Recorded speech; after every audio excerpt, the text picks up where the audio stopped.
Hello, everyone, and welcome to today's Seed World Innovation Series webinar.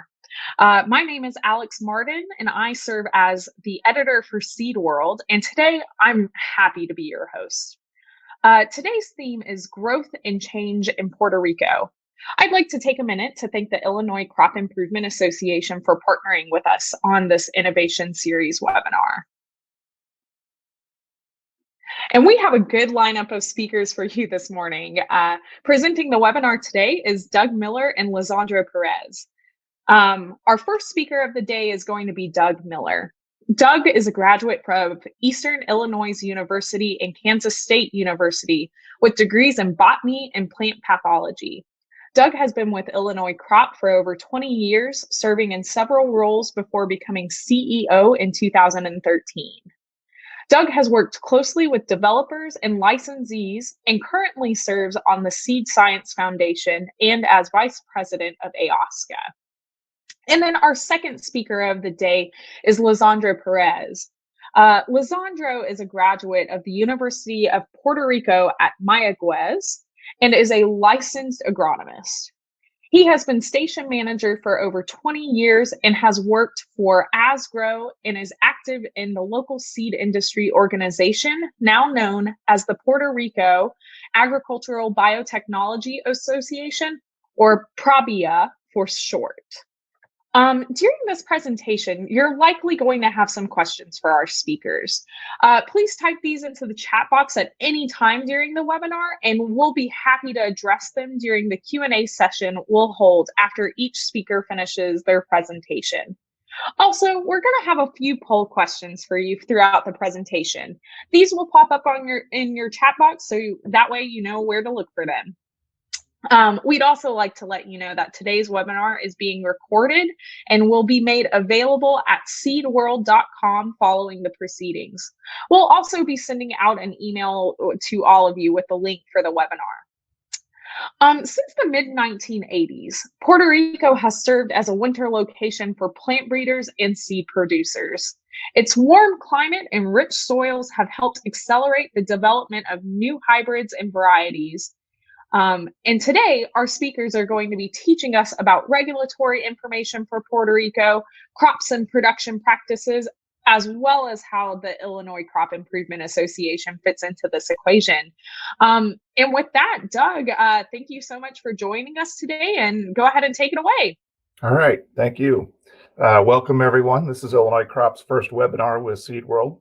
It is designed for everyone, but it is intended for those who may not be aware of Puerto Rico's role, current and future, in the seed industry. So with that, I'm going to hand it off to Lisandro. He's going to start us on a tour of our farm with the production practices that we use.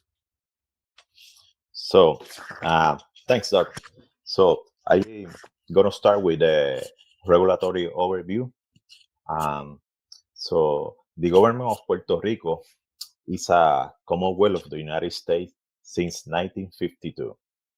The agencies that regulate our operations are the Puerto Rico Department of Agriculture, Puerto Rico Department of Labor and Human Resources, state plan regulatory officials, state plan health director, also BRS, that stands for Biotech Regulatory Services, is the agency that issues the movement and release permits. Also, we got the EPA, the Environmental Protection Agency. That is the agency that provides us with the experimental use permits. About the typical seed movement, this involves inspection inbound and outbound. Phytos are required to send seed to Puerto Rico. If you are in the United States, a state phyto is okay. But if you are outside United States, you will need an official national authority phyto. For sending new crops to Puerto Rico, we have to check first with the Puerto Rico Department of Agriculture. Also, approval for regulated articles is obtained by the customer. but we provide the site details.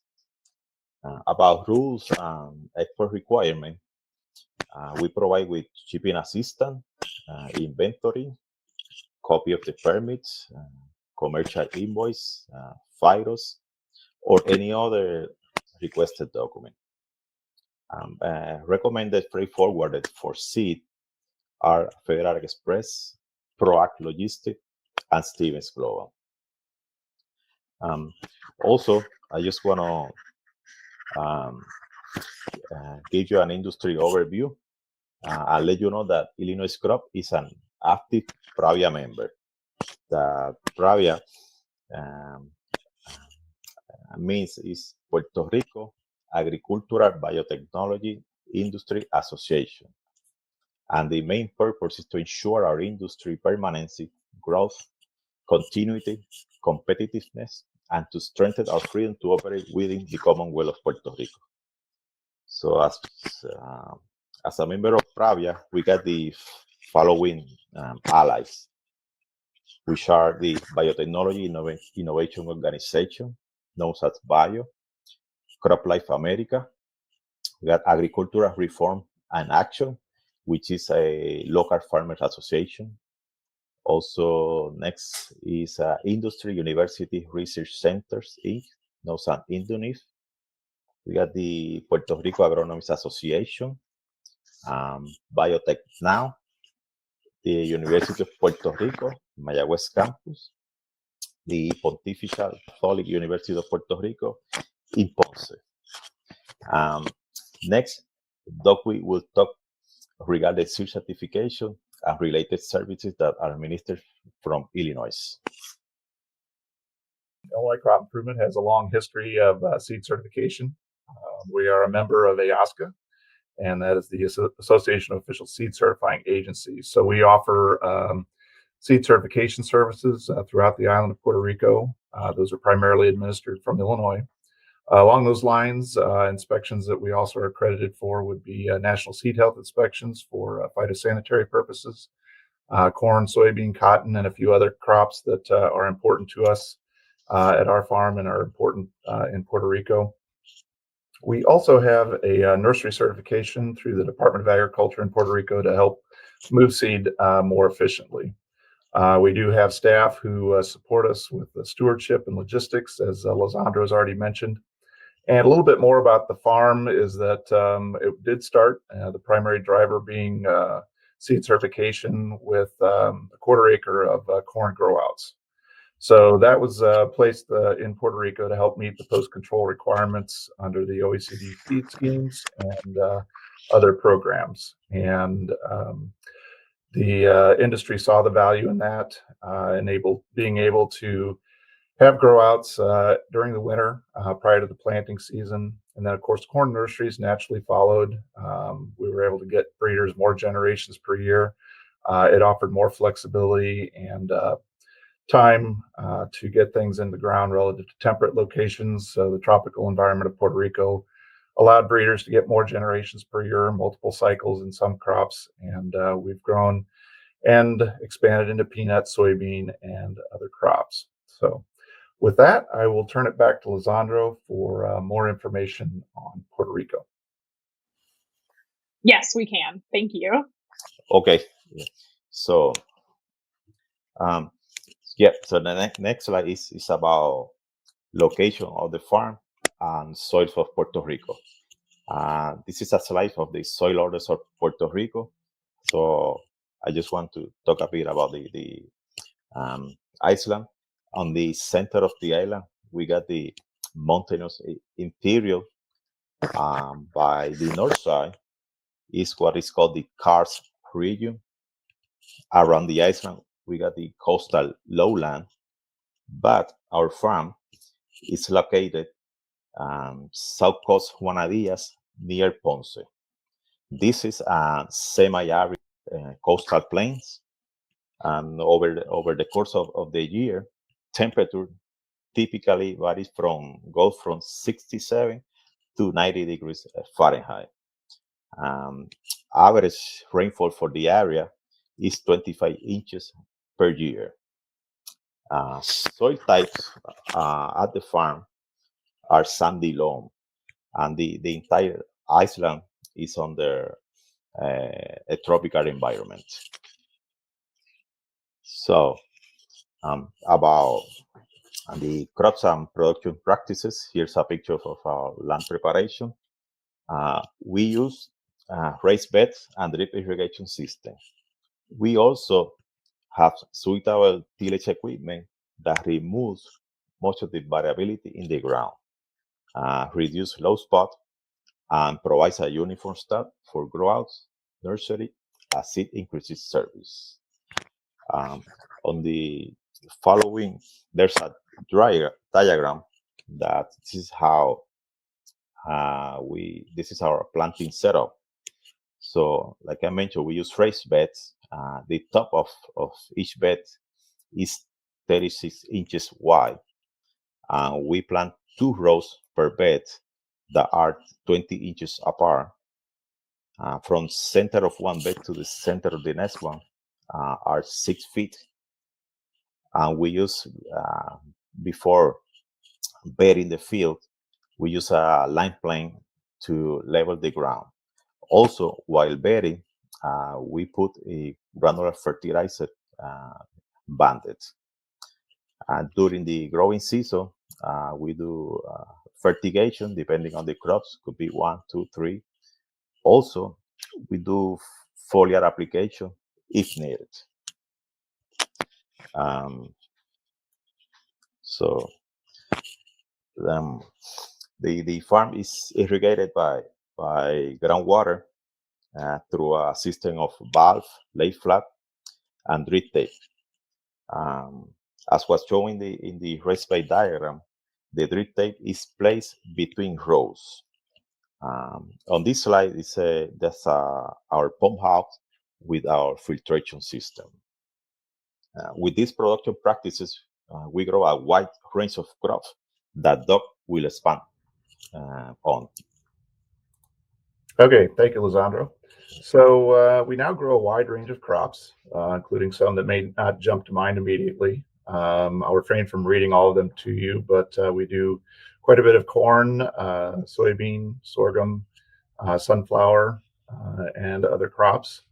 We've also tried some crops that do not work in Puerto Rico. The most recent experiment was chickpea, and that most recent trial showed that disease was probably likely to prevent chickpea from being added to our list of crops. But again, the advantages of the tropical environment are to gain more generations per year, a little bit less of a tight timeline than with temperate regions in the southern hemisphere, and again, just getting more generations per year for soybean and other crops, as many as 3 generations per year, depending on the crop.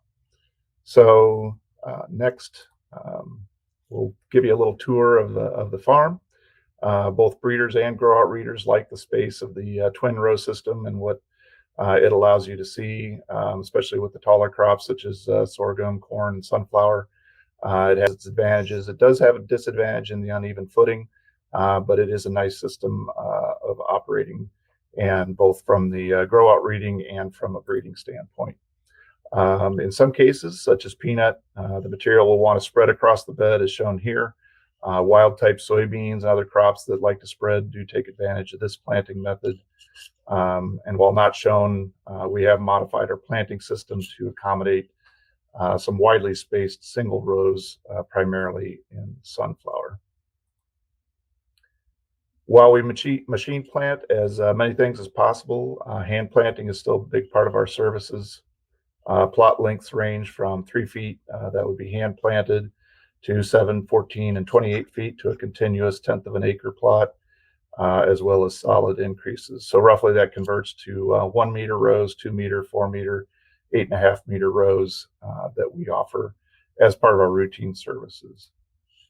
So here we're going to start a brief tour of the plot uniformity and seed quality we can achieve. Soybean is a big part of our program. Again, multiple generations per year. For soybean, we can achieve as many as 3 generations per year and offer continuous programs for breeders that want to take advantage of that. Most common being starting with a crossing block and eventually returning F4 seed. So another crop that's relatively new to the farm would be mung bean, along with the zucchini bean. Those are two of the more recent ones. We do offer sorghum growouts, but most of our sorghum experience comes from nurseries and increases. So more recently, we've been seeing more sorghum growouts coming to the farm. Sunflower is a big part of our program, and it's an excellent crop for Puerto Rico. Our staff have experience with pollination techniques, storing pollen, and getting the most out of sunflower. We've had very large sunflower nurseries, as large as 14 acres for a single nursery. We've also offered some other specialized and custom services. This is a custom design grow out for a confectionery type sunflower, and you can see the large seed that we can get from wider row setups. So one of the things you may not think of when you think of Puerto Rico would be spring grains. We can add another generation for breeders working with spring wheat, rye, and oats. We also offer services for dry beans, and again, we can get several generations per year and help accelerate new genetics and new technologies to market. So with that, I'll turn it back over to Lisandro, and he can talk more about our standard production practice. Okay. Thanks, Doug. About harvest, depending on the material and client's instruction, seed is mechanically harvested or hand harvested. The farm has plot thresher, single plant threshers, and other equipment depending on the breeding plan. Also, we are equipped to thresh at the field or at our breeding facilities. About drying, we got what's usually called peanut wagons for drying, so the harvested material can dry prior to threshing. We also have a traditional drying system for earcom other crops, like you see on this slide. We're using a peanut wagon for drying. Those are cowpeas, plots that are almost ready for threshing. I'm going to talk a bit about pest control, but pest control is a topic of its own, especially being on a tropical environment. Control measures range from cultural to chemical, physical to biological. At the top right of the screen is a netting placed to prevent bird damage to emerging seedlings. Parasitic nematodes are also used for armyworm control. Seed leaving the island is inspected by USDA aphids and must be free of soils and insects.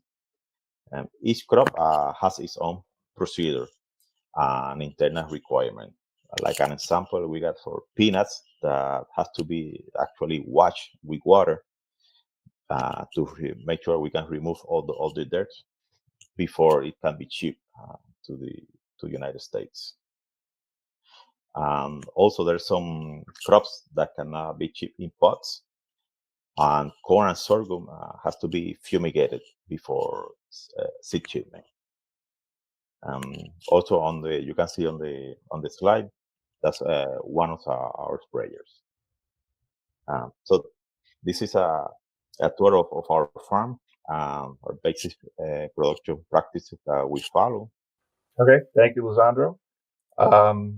Next, I'd just like to talk about what we deliver to the customer. So we have two main deliverables. The way I like to think of it is data and seed. So from growouts and research, we can offer data on quality, data to expand your knowledge, data to improve your products. So with that, we also offer seed and data from nurseries or increases, and seed ranging from F1 seed, a brand new combination of genetics, to small scale production of seed products about to enter the marketplace. So understanding our core mission, helps us to deliver what our customers need. If you need seed or data, please reach out to us to discuss the deliverables. So with that, I'll ask Lizandra to talk about some of the changes that we've made to help improve those deliverables. Doug, would you mind continuing for us for a second while we wait for him to hop back on? Sure. We have invested in improving the uniformity of our growouts and the uniformity of the services that we offer. We've done some significant changes in land preparation and planting practices that have improved our results. Here you have some sunflower growouts, and if you look really close, you can see one of the tall uglies that was actually the intended subject of that photo, but it also demonstrates the uniformity of the plot throughout. So we've made these changes to better serve our clients, and we have also been able to work with our clients, and with the help of our clients, we can handle a wide range of maturities in soybeans. So from zeros to group 9s. We can use lights to successfully cross, and of course, we can produce more seed with lights, especially with F1s. And we can do all this within a predictable window of about 120 to 140 days. That would allow us to consistently deliver 3 generations per year on continuous programs. And we learned quite a bit from our trait integration services, and we do have a trait integration supervisor at the farm. So we also, along with those trait integration services, we've learned quite a bit about tissue sampling.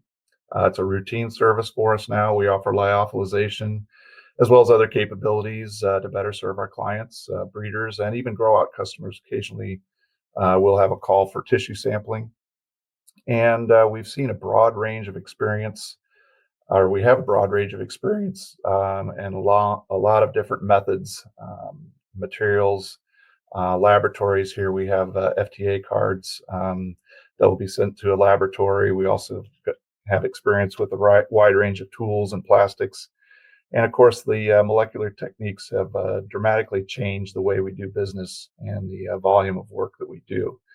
But yet we still need to do those phenotypic evaluations, and we still need to grow plants, and we still need to produce seeds. So this is just something that enhances our services, which brings me to one of the things I wanted to talk about.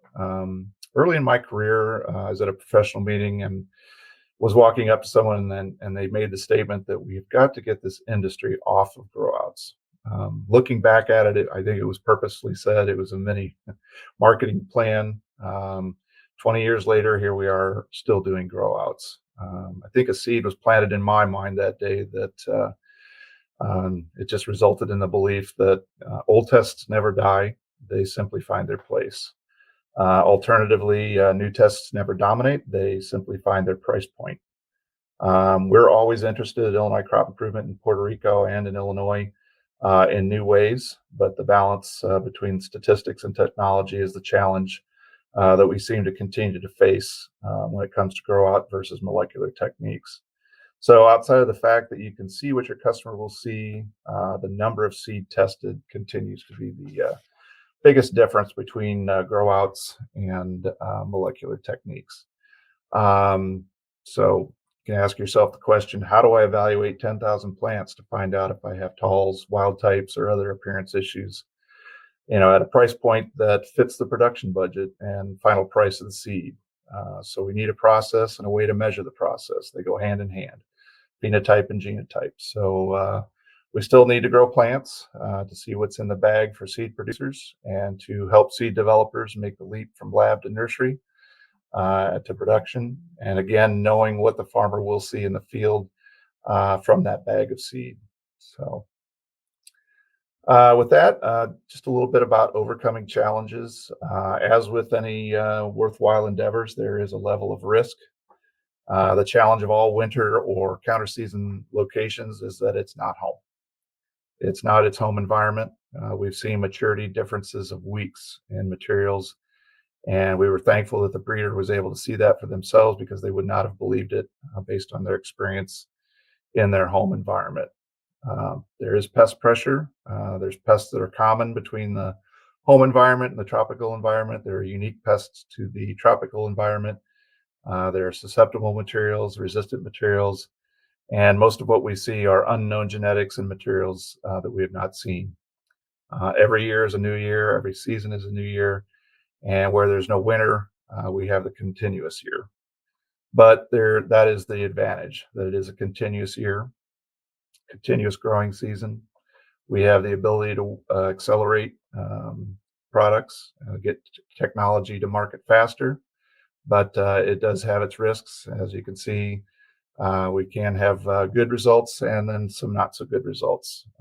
On the right is some corn that did not react well with the environment, and we've seen this and worse in the tropics. Just to be transparent and let everyone know that it is a challenge at times working in the tropics. So the farm owes its existence to the fact that seed producers, breeders, and researchers have a need for more information, another generation, more seed, or new research. So we grow and change with the industry, not for the sake of change. The changes we have made may seem subtle, but backup systems, backstops, those kinds of things have saved nurseries, growouts, and plots. They've gotten us through the hurricane. They're getting us through the earthquakes. They're getting us through the COVID-19 situation as well. Without them, we would not be here. But in reality, we count on people.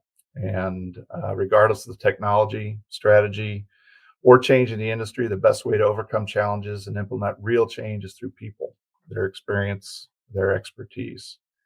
For an independent entity with no seed, no germplasm, no seed sales, no other source of funding other than the fees we charge, we count on people. So the growth we strive for is in people, and again, their experience, knowledge, and expertise. And I'm proud to say we have a team that recognizes the purpose of a winter farm. I'm proud of how they are willing to grow and change. We have the people for growth and change, and I hope those of you today that are listening and have joined us will join us in this regard in helping us gain more knowledge and more expertise, and keeping Puerto Rico as a valued resource for the seed industry. Without the people, none of this is possible. Well, this is pretty much wraps up our webinar. Again, we offer two main products, data and seed, and data from the growouts and research that we do. One of the newer crops that we've added includes tobacco. It's not grown as something that's a smokable. It is grown as a model crop that's being used by researchers looking at different physiological changes and research that's being done, very basic research that's being done to help improve crops across the board and in general. So with that, I will turn it back over to Alex and let her wrap up the webinar. So thank you everyone for joining today. Perfect. Thank you so much, Doug. If you don't mind, Doug, we'd love to have a short Q&A session with you. We have a couple of questions that came in while you and Lisandra were presenting. If you don't mind sticking around to answer a couple of them. Absolutely. Thank you so much. The first question we had today is, in Puerto Rico, what are some of the types of machines that you're using for harvest and for seeding on your farm there? We've got some small plot combines, Almaco combines, some what I would term as bundle threshers or plot threshers that are designed to take some of the, well, we'll harvest the rows individually. So we've got short rows and long rows, 14 feet, 28 feet that we could put through plot threshers. And then typically when we're coming out of smaller nurseries and things like that, we may have single plant threshers, belt threshers. We've got some equipment for shelling, and then we've got some small equipment for sunflower as well. And we're always interested in finding out if there's additional equipment available. And we also do house clients' equipment on the farm. And when it's needed, then we allow the customers to either work their own or we assign a crew to them to harvest their materials. Perfect. Thank you so much. This next one's a little bit more technical, but someone asked, how do you improve the storage condition of maize? Specifically, they want to know how you keep it away from fungal infestation. As far as storage goes, and I think maybe the fungal infestation is something that with proper production techniques and proper drying and making sure that we use a good shipping service that doesn't have things sitting around, things like that. That our number one recommendation to customers is to not just set it aside and open it up and go through and inventory everything later. As soon as you receive anything from Puerto Rico, you should be going through it, looking at did it come through in good condition as far as moisture, any insect issues that may be able to be overcome if there's something going on that we're not aware of at the time of shipping. For things that stay at the farm and are continuous, we do have cold rooms that we use to store seed, and but otherwise, we are looking at on corn more of a prescriptive program, trying to keep ahead of those things and trying to stay ahead of those. And of course, one of the big things and one of the challenges that we face is the seeing material for the first time and possibly the last time. So we see a lot of genetic material, a lot of variability, things that we're not necessarily um, aware of what its susceptibilities are, if it has any kind of resistance present. When we can see differences down to the row, that's when we kind of lean towards more, is it a genetic issue or is it a management issue? So, Perfect. Thank you so much. Another person asked is MCMV or other viruses a big problem in Puerto Rico? Do you see that often? Or maybe in general, maybe the bigger question is just what are some of the pathogens you have issues with in Puerto Rico? in Puerto Rico, as long as we can control the vectors, most of the viruses are, we can keep those at bay. We do cooperate with the University of Puerto Rico Plant Clinic. They are the ones that do the diagnosis. They are the land grant. University of Puerto Rico is a land grant university that offers the diagnostic services for any samples that we pull. We do see some viruses, but again, it's primarily about the vector and that. When we can control the vector, we can help prevent the spread of any viruses. Fungal and bacterial issues, we do see some bacterial issues, but I would say far and away our biggest challenge is fungal. And with the humidity and the heat, we have to look towards fungicides as well as cultural practices. We do husk back on corn, trying to open up that ear, get it to dry out. As few as 14 days after pollination, we can be doing husk back and opening up that ear in order to keep that moisture at bay. The tighter the husk on some of these, the better. As far as insects vectoring fungal pathogens into the ear, we do also do ear injections. It's a fungicide insecticide mix that we inject into ears 3 times on anything that we grow to maturity. So it's a fairly complex and intense management system on keeping diseases at bay. But I hope that answers the question. But as far as viral diseases, those are not the ones that jump to mind first. The ones that jump to mind first for me are fungal. Perfect. Thank you so much again, Doug. Another question we had are what are some major issues you see for growing healthy soybeans that might limit seed return?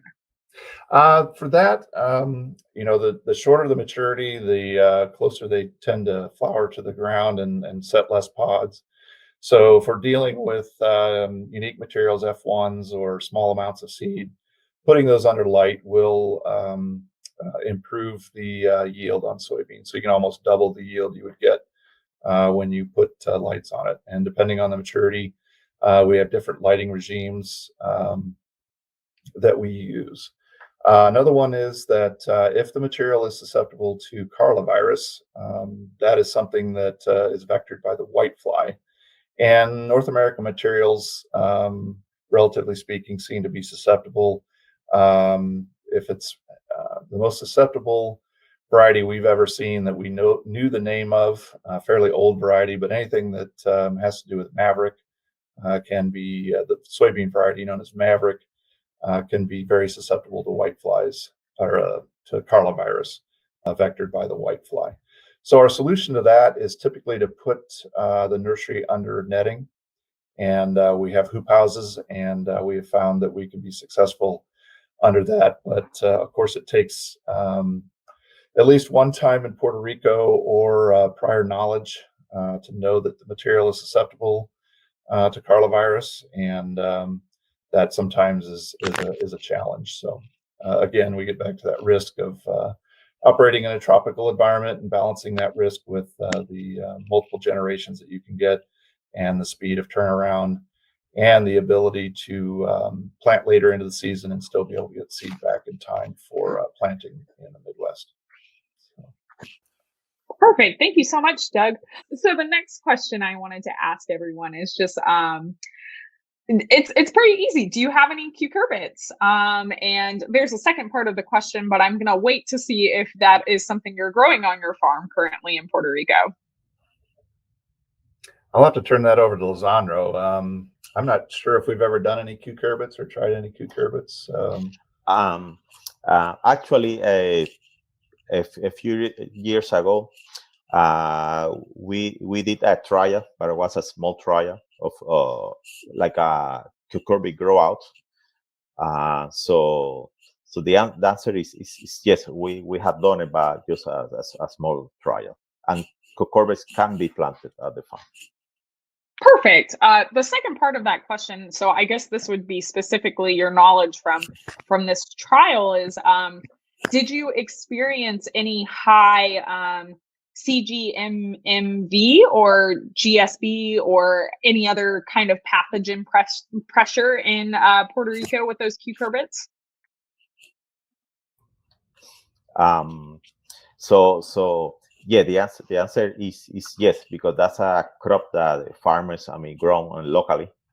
So yes, usually what they are growing has to be variety resistant or tolerant varieties. Perfect. Thank you so much.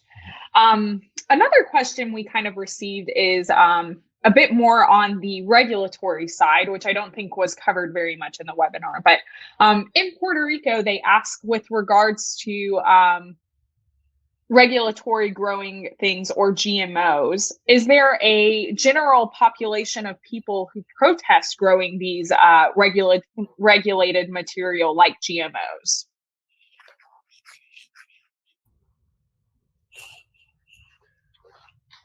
I know there is some protest. I'm kind of on the fringe of that. And I think Lisandro may be able to answer that a little bit better. And I know that much of it is geared towards the multinationals, and that there's a certain day where they have some protests against GMOs. But I'll let Lisandro answer a little bit more about that from his perspective, being on the island and actually maybe having seen some of those protests.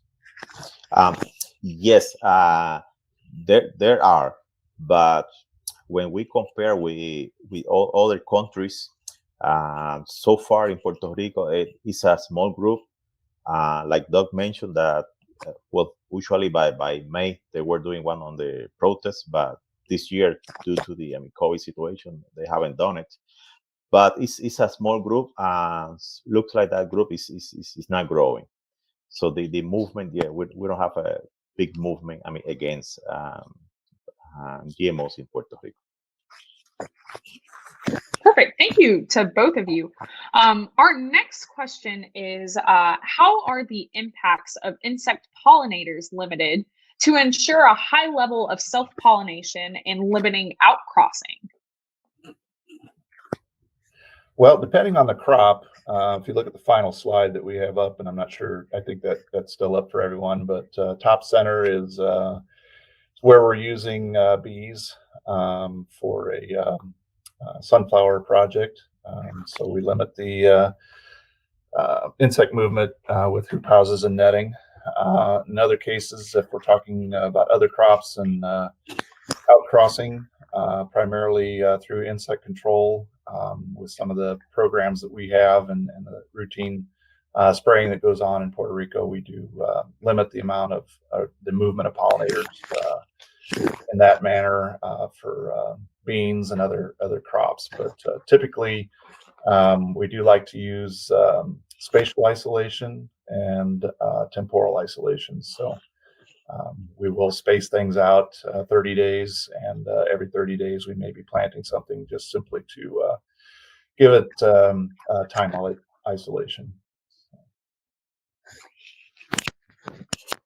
Perfect. Thank you so much, Doug. We actually just have one last question, and then I want to do a quick circle back around to see if Lisandro has any final comments. But our last question of the day is, what is the value and input of the University of Puerto Rico for the winter nurseries? AKA, they said like research stations and other resources, students and researchers in particular. That's kind of what they're thinking. Most of the agronomists employed by the seed companies in Puerto Rico were students from the University of Puerto Rico. So some of the good labor that we got and good administration, came from University of Puerto Rico. Also, there are some agreements with the university, some MOUs to cooperate with the university. That way we got access as some of the university research. So yes, I think there's a good communication, and pretty much this is being done by Pravia. Is the one is establishing those relationships with the University of Puerto Rico, and also with a private university that is the Catholic University at Ponce. Perfect. Thank you so much, Lisandro. Well, like I said, that was the last question of the day. But Lisandro, I know we lost you there for a few minutes. So, do you have any final thoughts that you wanna give for us on our presentation? So pretty much, yeah. Now I just want to add so we got good relationship with the community or ag professional on the island. Also with our customer, we have neighboring farms, and also being part of Pravia, it help us to get quick and accurate information. Also, support during, for example, the Puerto Rico experience a couple years ago, a hurricane. Later, we were experiencing, earthquakes. Now with the pandemic issue. So we've been able, as a community, working together to keep the operation going, offering this same good service that we've been offering. And I'd just like to jump in and say that I really appreciate what our staff are doing in Puerto Rico. We are still shipping seed. We are still harvesting the last bits of the second generation this winter and getting it back to foundation seed organizations as well as plant breeders. And throughout the COVID-19 situation, Puerto Rico has been on a pretty tight lockdown. And our folks have been working with split crew. So we've got one crew in there Monday, Wednesday, Friday, another crew Tuesday, Thursday, Saturday. And we've been making it happen. And I'm really proud of the work that they are doing, and I really appreciate all of their efforts. Perfect. Well, thank you so much to you both. Thank you so much to everyone. That's all the time we have today. I'd like to just extend the biggest thank you to Doug and Lisandro for joining us today, and for the Illinois Crop Improvement Association for making this webinar possible. But I'd also like to give a big thank you to everyone who participated in our audience. We loved your questions, and we just hope you have a wonderful day, and we hope you've found this information of value. Again, a recording of this webinar is going to be made available later today at seedworld.com. So be sure to be on the lookout for that. And thank you so much. We hope you have a wonderful day. This is Alex Martin of Seed World signing off. Bye-bye.